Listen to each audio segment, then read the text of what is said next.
જય મુરલીધર વિદ્યાર્થીઓ. આજે આપણે ધોરણ 12 સમાજશાસ્ત્ર વિષયનો 9મો પાઠ સામાજિક ધોરણભંગ, બાળ અપરાધ અને યુવા અજંપા વિશેની ચર્ચા કરીશું. તો આનાથી અગાઉના વિડીયોમાં આપણે સામાજિક ધોરણભંગ વર્તનની વ્યાખ્યા, સામાજિક ધોરણભંગ વર્તનના લક્ષણો વિશેની ચર્ચા કરી લીધી છે. તો હવે આજે આપણે બાળ અપરાધ વિશેની માહિતી મેળવશું. હવે આપણે જોઈએ કે બાળ અપરાધ એટલે શું. તો કે માનવ જીવનના પ્રારંભિક તબક્કાથી જ બાળક સમાજના ધોરણો, મૂલ્યો જેવી સાંસ્કૃતિક બાબતોને જીવનમાં આત્મસાત કરવા માટે પ્રયત્નશીલ હોય છે. કે માનવ જીવનના પ્રારંભિક તબક્કાથી જ કે બાળક જ્યારે જન્મે છે ત્યારથી જ બાળક સમાજના જે અલગ અલગ ધોરણો છે, મૂલ્યો છે કે રીત રિવાજો, પરંપરા જેવી જે સાંસ્કૃતિક બાબતો છે તે તેને પોતાના જીવનમાં ઉતારવા માટે સતત પ્રયત્નશીલ રહેતો હોય છે. કે ખાસ કરીને અન્યના અનુકરણથી શીખી અને ભાવિ જીવનમાં સમજદાર વ્યક્તિ તરીકેની ભૂમિકા ભજવવા માટે તે તૈયાર થતો હોય છે. કે ખાસ કરીને જે નાના બાળકો હોય છે તેઓ એકબીજાનું અનુકરણ કરતા હોય છે. કે મોટા લોકો જેમ કરે ને એવું જ નાનું બાળક આપણને કરતું જોવા મળે છે. તો અનુકરણ કરી અને શીખે છે અને ભવિષ્યના જીવનમાં તે એક સમજદાર વ્યક્તિ તરીકે પોતાની એક છાપ તૈયાર કરવા માટે સતત તે પ્રયત્નશીલ રહેતો હોય છે. કે બાલ્યાવસ્થામાં બાળક અજ્ઞાનતા, અણસમજ, ચંચળતા હોય છે. કે બાળક જ્યારે બાલ્યાવસ્થામાં હોય છે ત્યારે બાળકમાં અજ્ઞાનતા હોય છે, કે તે અણસમજુ હોય છે અને તેનામાં ખૂબ જ ચંચળતા હોય છે. તો આ અવસ્થામાં સમાજ કે કાયદાના ધોરણથી વિરુદ્ધ વર્તન જોવા મળે ત્યારે તેવું વર્તન કરનાર બાળકોના વર્તનોને આપણે બાળ અપરાધ વિશે વિચારવા પ્રેરે છે. કે જ્યારે બાળક બાલ્યાવસ્થામાં જ હોય અને આપણા સમાજના જે કાયદા કાનૂન છે એનાથી અલગ વિરુદ્ધ પ્રકારનું વર્તન કરતું જોવા મળે છે ત્યારે એવા જે બાળકોના વર્તનો છે એ આપણને બાળ અપરાધ વિશે વિચારવા માટે પ્રોત્સાહિત કરે છે.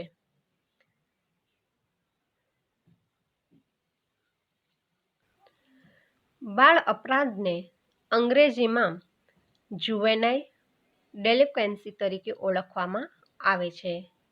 બાળ અપરાધનો ખ્યાલ ઉંમર સાથે સંકળાયેલો છે. કે બાળ અપરાધને અંગ્રેજીમાં જુવેનાઇલ ડેલિક્વન્સી તરીકે આપણે ઓળખીએ છીએ અને બાળ અપરાધનો જે ખ્યાલ છે તે બાળકના ઉંમરની સાથે સંકળાયેલો છે. કે સામાન્ય રીતે 7 વર્ષથી 18 વર્ષની વચ્ચેની ઉંમર ધરાવતી વ્યક્તિના ગેરકાનૂની વર્તનને બાળ અપરાધ તરીકે અને આવું ગેરકાનૂની વર્તન કરનાર બાળકને બાળ અપરાધી તરીકે ઓળખવામાં આવે છે. કે ખાસ કરી અને 7 વર્ષથી કરી અને 18 વર્ષની ઉંમરની વચ્ચે ઉંમર ધરાવતો જે બાળક અથવા વ્યક્તિ છે એ કોઈ પણ ગેરકાનૂની વર્તન જ્યારે કરે છે ત્યારે તેને આપણે બાળ અપરાધ તરીકે ઓળખશું અને એવું વર્તન કરનાર જે બાળક અથવા તો વ્યક્તિ હોય એને આપણે બાળ અપરાધી તરીકે ઓળખશું. તો સમાજમાં જોવા મળતા અને વધતા જતા બાળ અપરાધના વ્યાપથી સમાજશાસ્ત્રીઓ અને માનવશાસ્ત્રીઓનું ધ્યાન આકર્ષાયું છે. કે વર્તમાન સમાજમાં આપણે જોઈએ તો આવા કિસ્સાઓ જે છે એ વધારે પ્રમાણમાં જોવા મળે છે. તો આ બાળ અપરાધનું જે પ્રમાણ વધતું જાય છે તેના કારણે સમાજશાસ્ત્રીઓ અને માનવશાસ્ત્રીઓનું ધ્યાન આકર્ષાયું છે.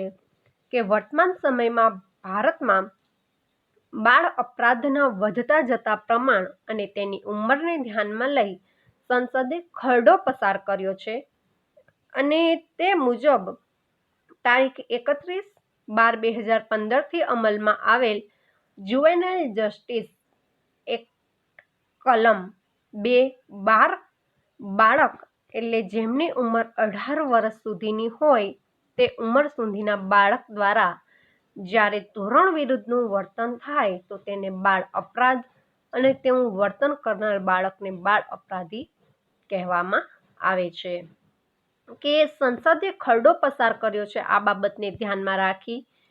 તો 31/12/2015 અમલમાં આવેલ આ ખરડા પ્રમાણે કે જુવેનાઇલ જસ્ટિસ એક્ટ છે કે એક કલમ મુજબ 2(12) પ્રમાણે કે જે બાળકની ઉંમર 18 વર્ષથી ઓછી હોય અને તે બાળક દ્વારા જ્યારે ખરાબ કૃત્ય કે કોઈ પણ કાયદા કાનૂનની વિરુદ્ધનું વર્તન કરવામાં આવે તો તેવા બાળકને આપણે બાળ અપરાધી તરીકે ઓળખીશું.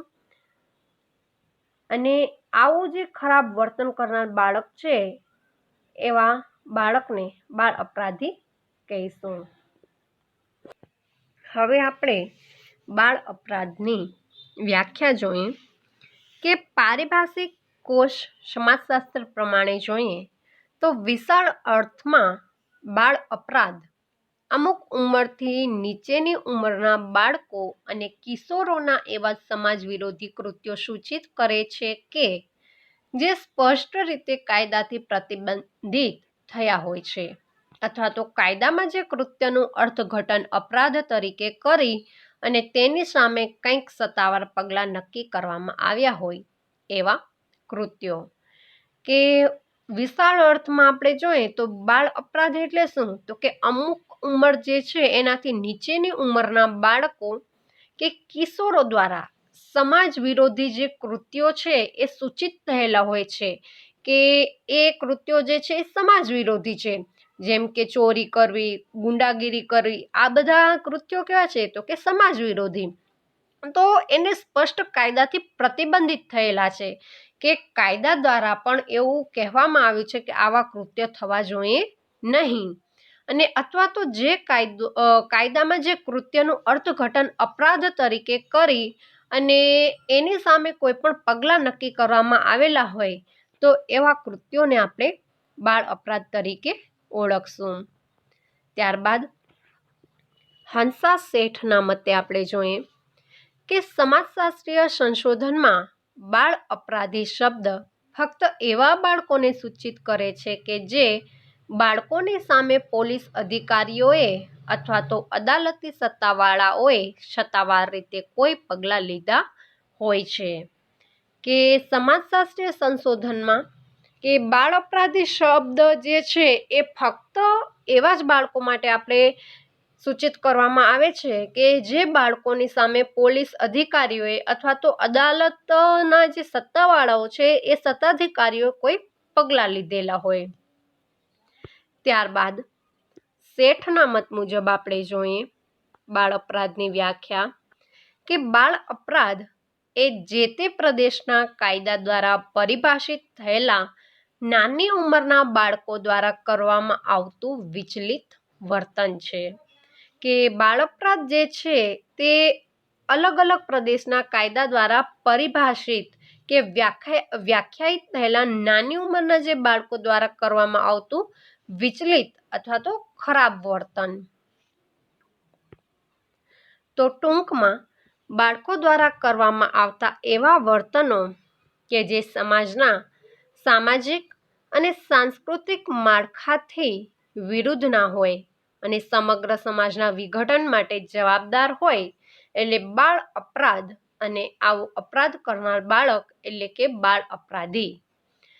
કે આવી રીતના આપણે ટૂંકમાં જોઈએ કે એવા વર્તનો કે જે સમાજના સામાજિક અને સાંસ્કૃતિક માળખાથી એકદમ વિરુદ્ધ હોય અને આખા સમાજમાં તે વિઘટન અને જવાબદાર હોય એટલે કે બાળ અપરાધ.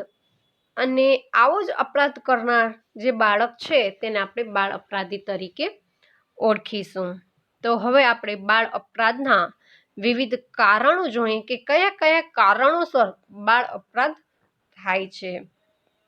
કે સામાન્ય રીતે કોઈ ઘટના માટે માત્ર એક જ કારણ જવાબદાર હોય તેવું બનતું હોતું નથી. કે આપણે આપણા સમાજમાં ઘણી બધી ઘટનાઓ જોઈએ છીએ તો એ ઘટનાઓના કારણો માત્ર ખાલી કોઈ એક જ કારણ જવાબદાર હોય એવું નથી હોતું, પરંતુ એ ઘટનાઓ પાછળ ઘણા બધા કારણો જવાબદાર હોઈ શકે છે.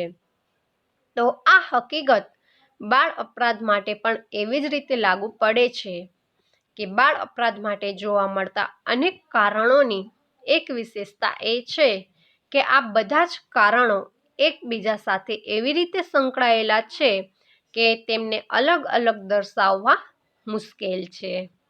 તો હવે આપણે બાળ અપરાધ માટેના વિવિધ કારણો જોઈએ. તો બાળ અપરાધના કારણોમાં કે બાળ અપરાધ માટે જવાબદાર કારણોને આપણે મુખ્યત્વે બે વિભાગમાં વિભાજિત કરી શકીએ. કે બાળ અપરાધના જે કારણો છે એ કારણોને આપણે બે વિભાગમાં વિભાજિત કરીએ. તો સામાજિક અને આર્થિક કારણ પહેલું કે બાળકોના ધોરણભંગ વર્તન માટે સામાજિક આર્થિક કારણોની પ્રબળ અસર જોવા મળે છે. અને સામાજિક આર્થિક કારણોમાં કુટુંબ, શાળા, સમવયસ્ક જૂથો, સંપર્ક માધ્યમો વગેરેનો સમાવેશ થાય છે. તો અહીં આ કારણોની વિસ્તૃત સમજ મેળવીએ. તો હવે આપણે પહેલા બાળ અપરાધના સામાજિક અને આર્થિક કારણો વિશેની ચર્ચા કરીએ. કે બાળ અપરાધ માટેનું સામાજિક અને આર્થિક કારણમાં પહેલું છે કુટુંબ. કે કુટુંબ સામાજિકરણ કરનારું પાયાનું એકમ છે.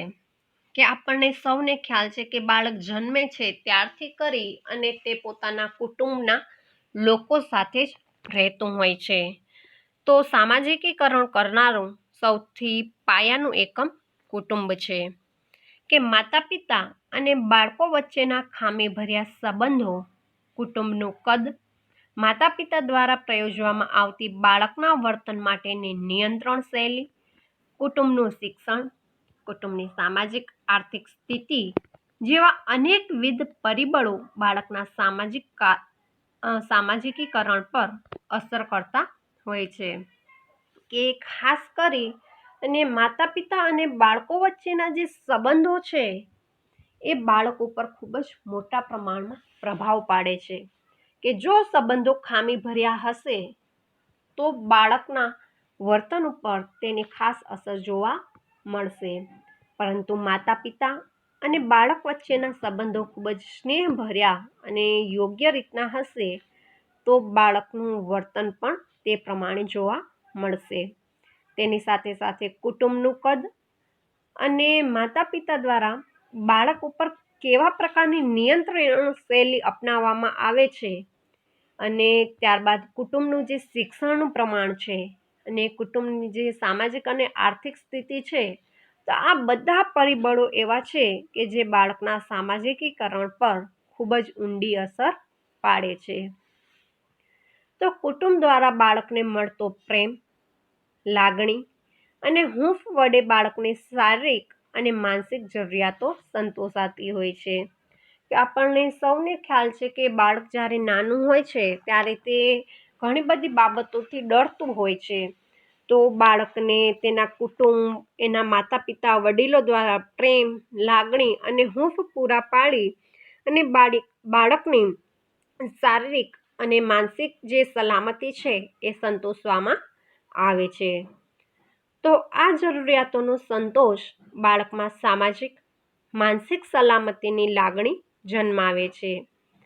કે જો પરિવારમાં બાલ્યાવસ્થાના તબક્કામાં પતિ પત્ની વચ્ચેના કે માતા પિતા અને સંતાનો વચ્ચેના સંબંધો ખામી ભર્યા હોય તો બાળકનો ભાવાત્મક વિકાસ રૂંધાય છે. કે બાળકની સામે કે એની માનસિક અને સામાજિક સલામતીની જે લાગણી છે તે જન્માવે છે. તો અને ખાસ કરી અને પરિવારમાં કે બાળક જ્યારે બાલ્યાવસ્થાના તબક્કામાં હોય અને ત્યારે જ કે તેના માતા પિતાના અને પતિ પત્ની વચ્ચેના જે સંબંધો છે એ ખામી ભર્યા હોય તો એના કારણે બાળકનો જે ભાવાત્મક વિકાસ છે એ રૂંધાયેલો જોવા મળે છે. કે બાળકનો ભાવાત્મક વિકાસ જે છે તે ખીલતો નથી, તેના કારણે સમાજમાં તેને અનેક સમસ્યાઓ ઊભી પણ થઈ શકે છે. તો કૌટુંબિક સંબંધોમાં આ પ્રકારની વિસંવાદિતા બાળકમાં અસલામતી અને તિરસ્કારની ભાવના જન્માવે છે. કે ખાસ કરી અને કુટુંબમાં જે વિસંવાદિતા હોય છે એ બાળકમાં અસલામતી અને એકબીજા પ્રત્યે તિરસ્કારની અથવા તો એકબીજા પ્રત્યે નફરતની ભાવના જન્માવે છે. કે કુટુંબના સભ્યો સાથે તાદાત્મ્ય અભાવના કારણે બાળક પોતાનો મોટો ભાગનો સમય ઘરની બહાર પસાર કરવા પ્રેરાય છે. કે ખાસ કરી અને બાળકને તેના કુટુંબ દ્વારા તાદાત્મ્ય ભર્યું વાતાવરણ ઉપલબ્ધ નથી થતું અથવા તો બાળકને જેવું વાતાવરણ જોઈએ છે તેવું વાતાવરણ તેના કુટુંબમાંથી તેને નથી મળતું, તો તે તાદાત્મ્યના અભાવના કારણે બાળકને ઘરમાં રહેવાનું પસંદ નથી પડતું. તેથી તેનો મોટો સમય જે છે તે ઘરની બહાર પસાર કરવાનું પસંદ કરે છે. અને આવા સમયે પણ જો તેને ઘરની બહાર પણ યોગ્ય વાતાવરણ ન મળે તો તે અપરાધી પ્રવૃત્તિ કરવા તરફ ધકેલાય છે. કે બાળકને તેના પોતાના ઘરમાં પણ યોગ્ય વાતાવરણ નથી મળતું, તો તેના કારણે બાળક બારે જ પોતાનો સમય પસાર કરવાનું પસંદ કરતો હોય છે. પરંતુ બારે પણ તેને જો યોગ્ય મિત્ર વર્તુળ અથવા તો યોગ્ય વાતાવરણ ન મળે તો તેના કારણે તે ખરાબ કાર્ય કરવા માટે પ્રેરાતું હોય છે. ગરીબ કુટુંબમાં જો બાળકોની સભ્ય સંખ્યા વધારે હોય તો તેની સીધી અસર બાળકના શિક્ષણ પર થતી હોય છે. કે આવા કુટુંબમાં ખૂબ નાની ઉંમરે બાળકે આર્થિક પ્રવૃત્તિમાં જોડાવું પડે છે. કે ખાસ કરીને આપણે જોઈએ કે ત્યાં કણે જે ગરીબ કુટુંબના બાળકો છે તેના ગરીબ કુટુંબમાં જો સભ્ય સંખ્યા વધારે હોય તો તે બાળકનું જે શિક્ષણ છે તે એને પૂરતા પ્રમાણમાં નથી મળતું. કારણ કે એક તો બાળકના જે કુટુંબની આર્થિક પરિસ્થિતિ છે તે ખૂબ જ નબળી છે અને કુટુંબના સભ્યોની સંખ્યા વધારે હોવાને કારણે તેમનું કુટુંબ તેમના બાળકના શિક્ષણ વ્યવસ્થા પાછળ વધારે પ્રમાણમાં ખર્ચ કરવાનું પસંદ કરતી નથી. અને તેના કારણે બાળક પૂરતા પ્રમાણમાં શિક્ષણ પણ નથી મેળવી શકતું. અને જે ગરીબ કુટુંબમાં કે નાની જ ઉંમરે બાળકને આર્થિક પ્રવૃત્તિ કરવા માટે જોડાવવું પડે છે. વળી કુટુંબના વડીલો પણ આર્થિક જરૂરિયાતોની પૂર્તિ માટે વ્યસ્ત હોવાને કારણે તેઓ બાળકના ઉછેરમાં પૂરતું ધ્યાન આપી શકતા નથી. અને આવા સંજોગોમાં બાળકને અપરાધી પ્રવૃત્તિ તરફ ખેંચી જાય છે. કે ખાસ કરી અને કુટુંબના વડીલો છે એ પણ પોતાના કુટુંબનું ભરણ પોષણ કરવા માટે અથવા તો આર્થિક જરૂરિયાતોની પૂર્તિ કરવા માટે વ્યસ્ત હોય છે. તો તેના કારણે કે બાળકના ઉછેર ઉપર પૂરતું ધ્યાન નથી આપતા અને એ સંજોગોમાં બાળક અપરાધી પ્રવૃત્તિ તરફ ખેંચી જાય છે. કે આપણે ત્યાં ઘણા બધા લોકોનું એવું કહેવું છે કે બાળકની જે માનસિક વય અથવા તો તેનું કુમળું માનસ હોવાને કારણે તે હકારાત્મક પ્રવૃત્તિઓ કરતાં નકારાત્મક પ્રવૃત્તિઓનો વધારે પ્રમાણમાં શિકાર બને છે. તો તેના કારણે કે હકારાત્મક જે વિચારો અથવા તો હકારાત્મક પરિબળો કરતાં તેને નકારાત્મક વિચારો વધારે પ્રેરતા હોય છે. તો કુટુંબમાં બાળકો સાથેની નિયંત્રણ શૈલી પણ બાળકના સામાજિકીકરણમાં વિકૃતિ સર્જે છે. કે ખાસ કરી અને કુટુંબમાં બાળકો સાથે કેવી નિયંત્રણ શૈલી અપનાવવામાં આવે છે તે પણ બાળકોમાં વિકૃતિ સર્જે છે. કે જો યોગ્ય પ્રકારની નિયંત્રણ શૈલીથી બાળક ઉપર નિયંત્રણ રાખવામાં આવે તો બાળકનો વિકાસ શક્ય છે, પરંતુ અયોગ્ય નિયંત્રણ શૈલી અપનાવવામાં આવે તો પણ તે બાળક ઉપર નકારાત્મક અસર જન્માવે છે. જેમ કે માતા પિતા દ્વારા સખત અને કડક નિયંત્રણ કે શિથિલ નિયંત્રણ કે પછી નિયંત્રણનો અભાવ તથા વિરોધાભાસી નિયંત્રણ પદ્ધતિ બાળકના વ્યક્તિત્વ વિકાસમાં અવરોધક બને છે. કે ખાસ કરી અને માતા પિતા દ્વારા બાળક ઉપર સખત અને કડક નિયંત્રણ કરવામાં આવે કે પછી સમૂળગું કોઈ પણ જાતનું નિયંત્રણ જ રાખવામાં ના આવે અથવા તો બાળકના માનસ કરતાં એકદમ વિરોધાભાસી નિયંત્રણ પદ્ધતિ અપનાવવામાં આવે તો બાળકના વ્યક્તિત્વના વિકાસમાં આ નિયંત્રણ શૈલીઓ અવરોધક બનતી હોય છે.